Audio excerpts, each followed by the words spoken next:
السلام عليكم ورحمة الله وبركاته. أهلا بكم أعزائي متابعي إبراهيم المنيسي في كل مكان، وجمعة طيبة مباركة عليكم جميعا إن شاء الله.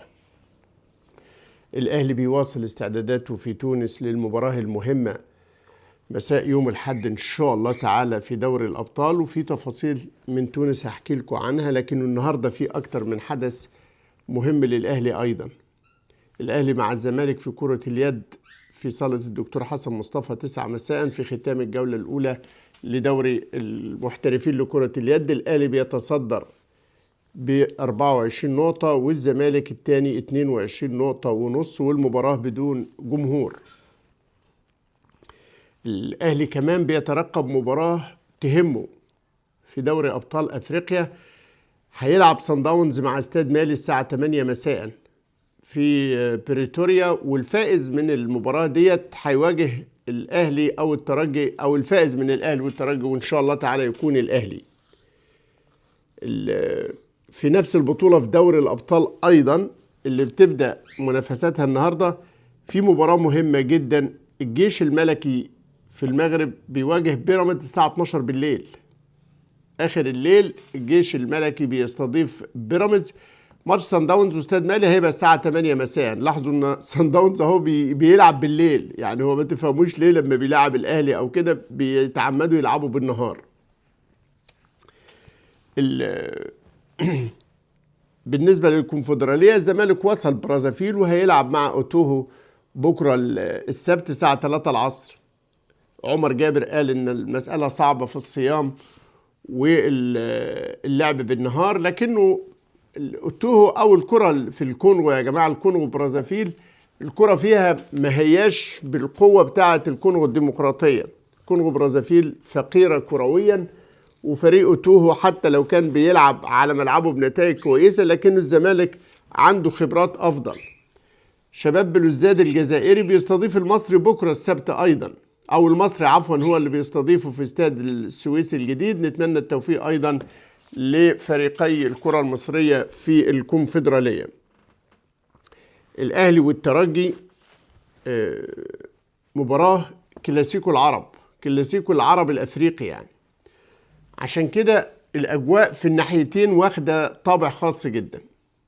في الأهلي التركيز والرفع المعنويات والرغبة الشديدة في ان انت تظهر بشخصية الأهلي، شخصية البطل، شخصية الفريق اللي ما بيخافش وما يهابش اي حد، واستعادة ثقة وفرحة ومصالحة الجماهير هي الاجواء السائدة في بعثة الاهلي. لكن كمان الكابتن سيد عبد الحفيظ لسه ما اجتمعش مع اللعيبة، لكنه فرض سياج مشدد جدا على البعثة. يمكن الدور اللي نازلين فيه في الفندق اللعيبة يعني حولوا الى سجن بجد، ونبه على إدارة الفندق منع ظهور أي حد أو صعود أي حد، لا زائرين ولا حتى نزلاء يبقوا بعيدا عن هذا الدور. حبس اللعيبة بالكامل في الدور الخاص بيهم عشان يوفر لهم أكبر جو من الهدوء والتركيز، والدخول في جو المباراة بتركيز شديد جدا. بس حتى في الجزئية ديت شفت دراسة عن تأثير السوشيال ميديا وتأثير أجهزة الموبايل على أداء اللاعبين في الملعب. فكانت الدراسة بتقول إن التأثير مباشر، إنه اللعيبة في كل الرياضيين في كل الأوقات ماسكين الموبايل في إيديهم، فهم على اتصال بالسوشيال ميديا، بتوصل لهم كل التعبيرات، كل الانتقادات، كل التقييمات، كل التعليقات، كلها واصله لهم بشكل مباشر. فاللاعب في كل لحظة شايف رأي الناس فيه ايه. فعشان كده الدراسة بتقول انه هذا التأثير تأثير مباشر جدا.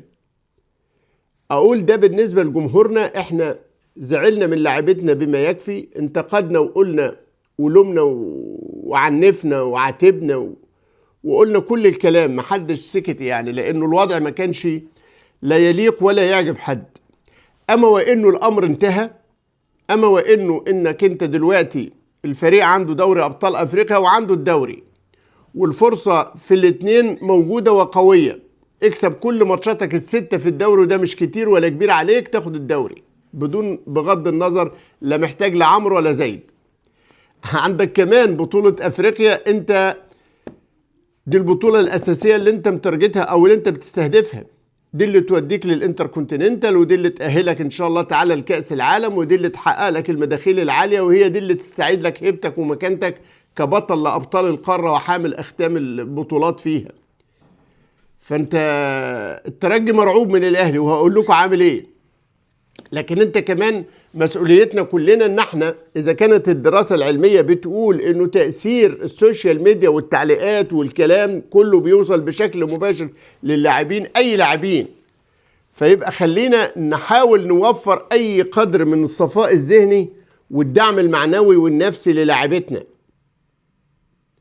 يعني انت المسألة محتاجة هذا القدر من المساندة والدعم، وبعد كده ما هو بعد يعني مش لمصلحة الأهلي أبدا الاستمرار في النكد والتكسير والدغدغة مشاعر أو عواطف كمان معنويات اللاعبين، ما يصحش.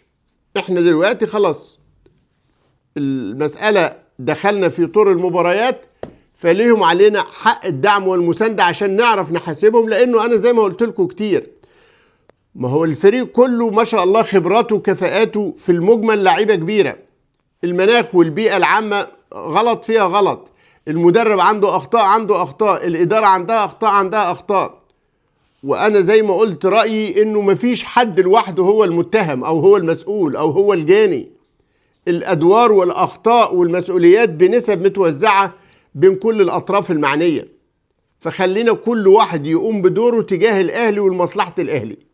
ليهم علينا دلوقتي واجب الدعم والمساندة بكل الطرق، ونثق فيهم وندعمهم وننتظر منهم الكتير، لأن هم فعلا يملكوا الحاجة الكبيرة أو معظمهم يعني، فخلينا ننتظر وربنا يوفق إن شاء الله.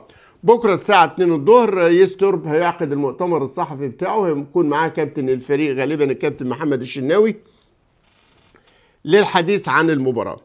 ده فيما يخص الأهلي، وعايز أقول لكم إنه في المجمل ممكن ما يبقاش فيه تغييرات كتيرة في التشكيل الأساسي، باستثناء يرجح فرصة مصطفى شوبير في حراسة المرمى، وبقية العناصر أعتقد كما هي.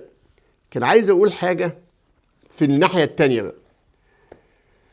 الترجي معلي التون قوي بتاع الماتش، وامبارح فتح الاستاد للجماهير،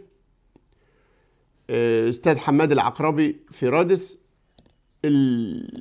داخلين بشماريخ وصور وهتافات وامر عالي جدا، بس اللي تلاحظ انهم عاملين يافطه كبيره قوي عليها صوره العمله التونسيه ومحمد علي بن رمضان، وكاتبين باللاتيني او بالانجليش الخائن.